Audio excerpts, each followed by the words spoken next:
নিজের বাবার কাছেও আমরা সেফ না। আমাদের দাবি একটাই, 24 ঘন্টার মধ্যে হয় ধর্ষকের ফাঁসির রায় কার্যকর করবে, না হয় তাদেরকে আমাদের জনগণের হাতে ছেড়ে দিবে, আমরা তাদেরকে শাস্তি দিব এবং তার শাস্তি একমাত্র মৃত্যু মৃত্যু মৃত্যু।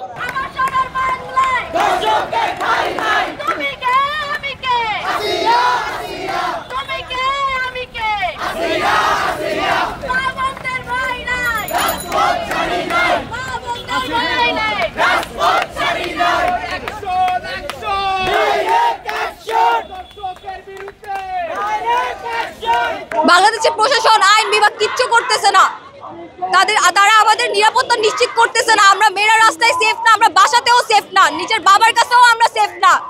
আমরা কিভাবে এই দেশে বাস করতেছি?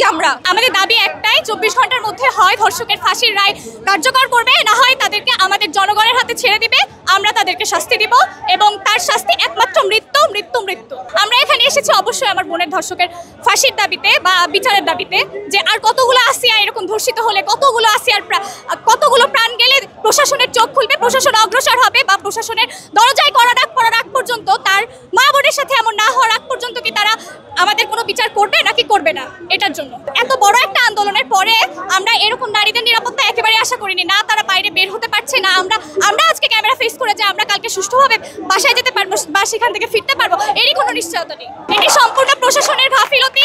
সুষ্ঠু বিচার ব্যবস্থা, যদি একজন ধর্ষককে ধরে ফাঁসি দেওয়া হতো জনসম্মুখে, তাহলে বাকি সব ধর্ষকরা মনে প্রাণে একটু তো অন্তত ভয় করতো, তাহলে অন্তত আমার বোনরা আজকে রাস্তায় বের হতে পারতো, আজকে নিরাপদে তারা বসবাস করতে পারতো এই বাংলাদেশে।